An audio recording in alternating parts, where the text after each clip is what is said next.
Bicuspid bulb বলা হয় এটাকে। এই বাল্বটাই দরজাটা এমন যাওয়া যায়, রিটার্ন হওয়া যায় না। বলেন সুবহানাল্লাহ। এই যে বাল্ব বলা হয়, হার্টের বাল্ব, এই বাল্ব এটা এমন সিস্টেমে আল্লাহ বানাইছেন যে উপর থেকে রক্ত নিচের রুমে যেতে পারবে, কিন্তু আবার রিটার্ন উপরের রুমে ফিরতে পারবে না, গেট বন্ধ হয়ে যায়। বলেন সুবহানাল্লাহ। ভাইরা আমার, নিচের রুমে যাওয়ার পরে ওই রক্তটাকে ওইখানে প্রেসার দেওয়া হয়, এখানে চাপের মাধ্যমে ফুসফুসে চলে যায়। ফুসফুসে বাতাসের সাথে অক্সিজেন এসেছে, এই অক্সিজেন গ্রহণ করার মাধ্যমে রক্ত রিফাইন্ড হয়ে যায়। এই রক্ত আবার ফুসফুস থেকে আরেক রুমে চলে আসে, ওই রুম চাপ দিয়ে নিচের রুমে পাঠায়। এরপরে ওই রক্তটা পুরা শরীরের মধ্যে ছড়িয়ে যায়। বলেন সুবহানাল্লাহ। দূষিত রক্ত ফুসফুসে গেল, অক্সিজেনের মাধ্যমে রিফাইন হয়ে আবার হার্টে ফিরে আসলো, হার্টে ফিরে এসে ওই হার্ট থেকে পুরা শরীরের মধ্যে ছড়িয়ে গেল। এই যে কাজ আমাদের হার্ট করতেছে, প্রতিটা মিনিটে প্রায় 72 বার করতেছে। বলেন সুবহানাল্লাহ। চারটা কাজ করে কিন্তু 1 সেকেন্ড সময় লাগে না। বলেন সুবহানাল্লাহ। দূষিত রক্ত জমা করে, দূষিত রক্ত পিওর করার জন্য ফুসফুসে পাঠায় 2 নম্বর, 3 নম্বর পিওর হওয়ার পরে আবার হার্টের মধ্যে নিয়ে আসে, 4 নম্বর হার্ট থেকে পুরা শরীরের মধ্যে ছড়িয়ে দেয়।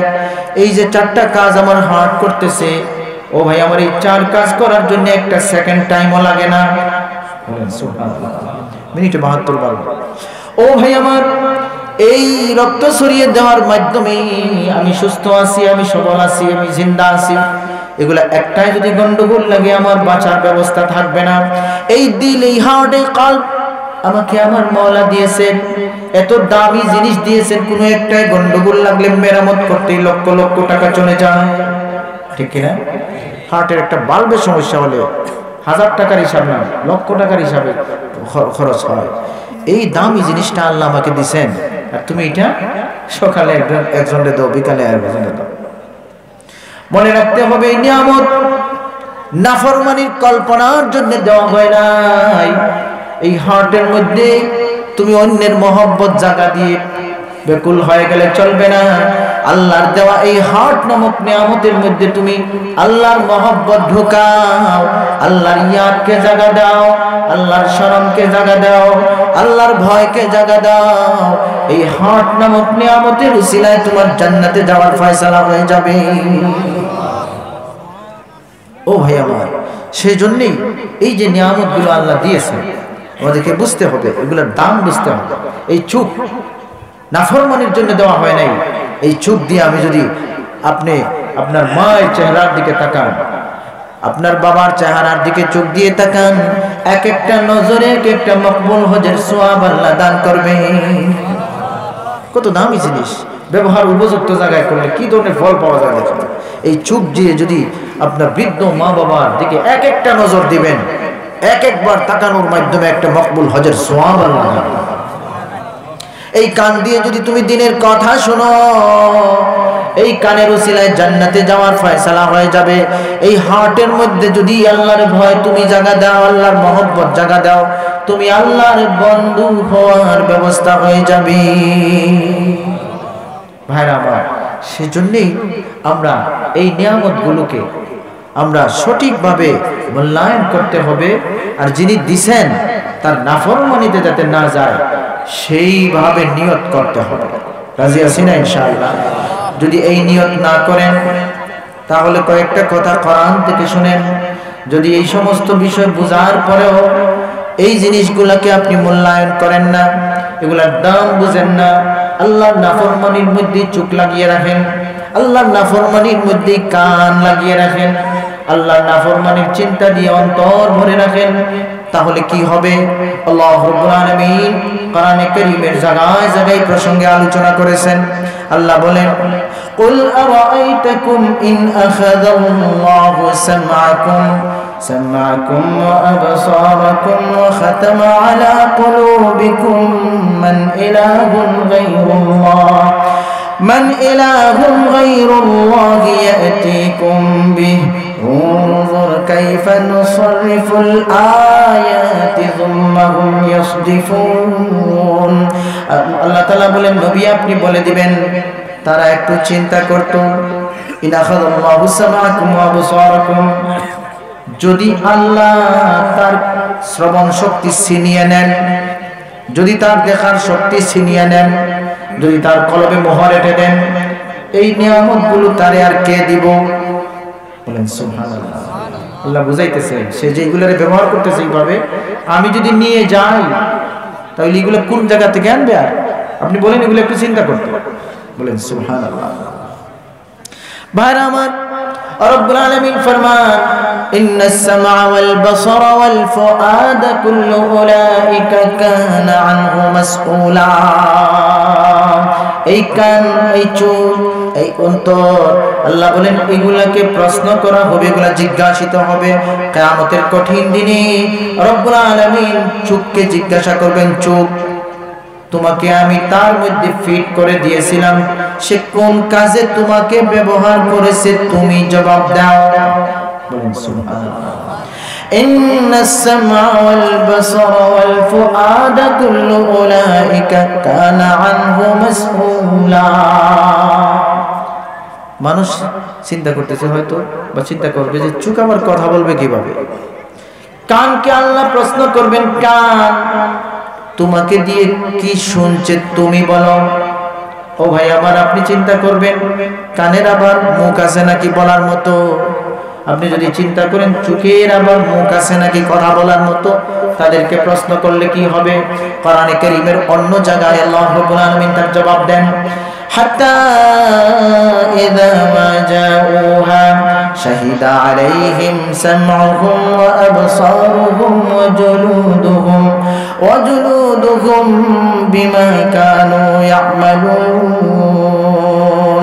ও ভাই আমার, পরিষ্কার ভাবে আল্লাহ বলতেছেন, শাহিদা আলাইহিম সামউহুম ওয়া আবসারুহুম, কান সাক্ষী দিবে, চোখ সাক্ষী দিবে। বলেন সুবহানাল্লাহ। আপনি চিন্তা করতেছেন কানে প্রশ্ন করলে কি কানে কি কথা বলতে পারবে? চোখকে যদি জিজ্ঞাসাই করা হয় চোখে কি কথা বলতে পারবে?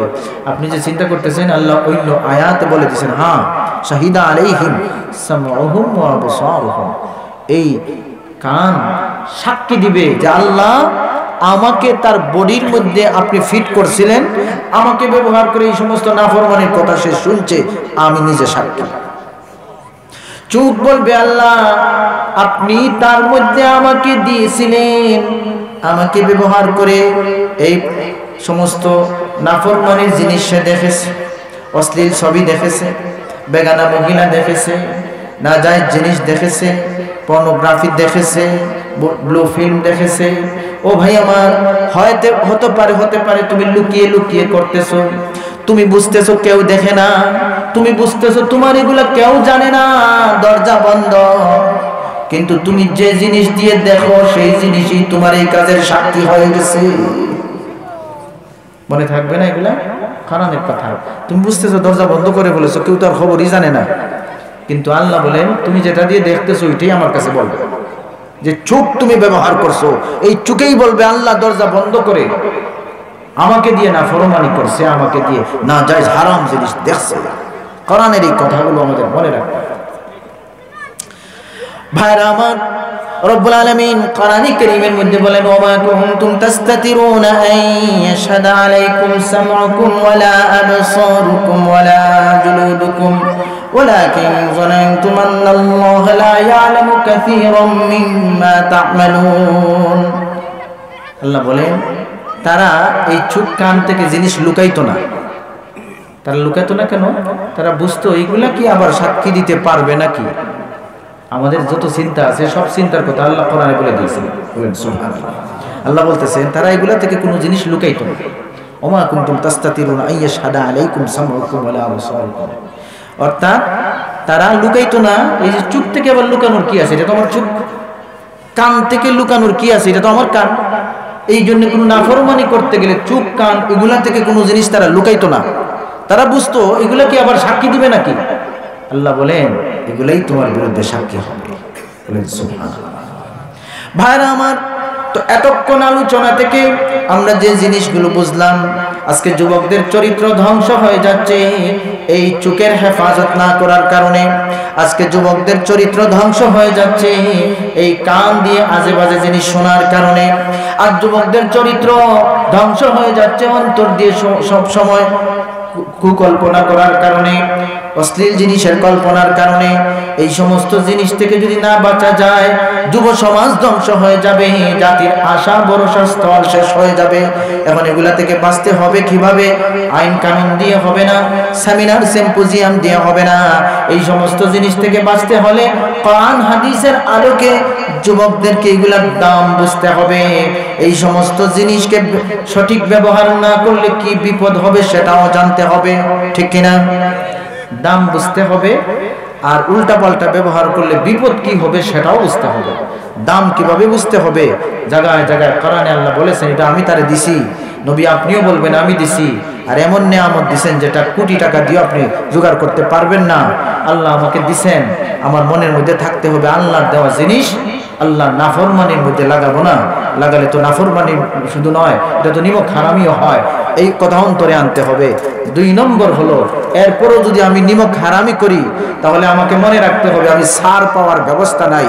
যে জিনিস দিয়ে নাফরমানি করতেছি এটাই আমার বিরুদ্ধে সাক্ষী হয়ে যাবে। মনে থাকবে না ইনশাআল্লাহ? 1 নম্বর হলো অনুভূতি জাগিয়ে তুলো। আল্লাহর নিয়ামত ব্যবহার করে আল্লাহর নাফরমানি, এটা তো নিমক হারামি, এই অনুভূতি অন্তরে জাগ্রত করতে হবে, ঠিক কিনা? আর 2 নম্বর হলো, যদি এই অনুভূতি জাগ্রত না হয় তাহলে 2 নম্বর টানো, সেটা হলো আমি এগুলো যদি নাফরমানির কাজে লাগিয়ে দেই, মানুষে না জানলে কি হবে? এগুলো নিজেই তো নাফরমানির সাক্ষী হয়ে আল্লাহর কাছে আমাকে ধরা হয়ে দিবে, ঠিক কিনা? মনে থাকবে না ইনশাআল্লাহ? যদি এই 2টা কথা আমাদের অন্তরে জায়গা দিতে পারি তাইলে আমার আশা যুবকদের চোখের হেফাজত হবে, চরিত্রের সুরক্ষার ব্যবস্থা হবে, মেয়েদের পিছনে আর ঘুরবে না, ইফটিজিং করবে না, এই নাজায়েজ প্রেমের দিকে যাবে না। আর এইভাবে দর্শন মহামারী, করোনার মহামারীর সাথে সাথে দর্শনের মহামারী, এই সমস্ত জিনিসও সমাজে থাকবে না যদি যুবকদের চোখের হেফাজত হয়ে যায়, ঠিক কিনা? যাই হোক ভাইরা আমার, আমি আসলে আর কথা বেশি বলতে পারতেছি না। ওলামায়ে কেরাম বয়ান করবেন, আমি আপনাদের সামনে বিশেষ করে আমি আমার তরুণ ভাইদেরকে মেসেজ দিয়ে যাচ্ছি, তুমি আল্লাহর দেওয়া নিয়ামতটা আল্লাহর নাফরমানিতে লাগিয়ে নিমক হারাম বান্দা হবে না, নিমক হারামিটা করবা না। যদি এরপরও তুমি লাইনে যাও তাহলে তুমি মনে রাখবা এই যেগুলা দিয়ে তোমার মজা লুটতেছো এগুলাই তোমার বিরুদ্ধে সাক্ষী হয়ে আল্লাহর আদালতে তোমাকে ধরাইয়া দেবে। মনে থাকবে না ইনশাআল্লাহ? আল্লাহ তাআলা আমাদেরকে কথাগুলো বোঝার আমলের তৌফিক দান করুন। আমিন। ওয়া আখিরু দাওয়ানা আলহামদুলিল্লাহি রাব্বিল আলামিন।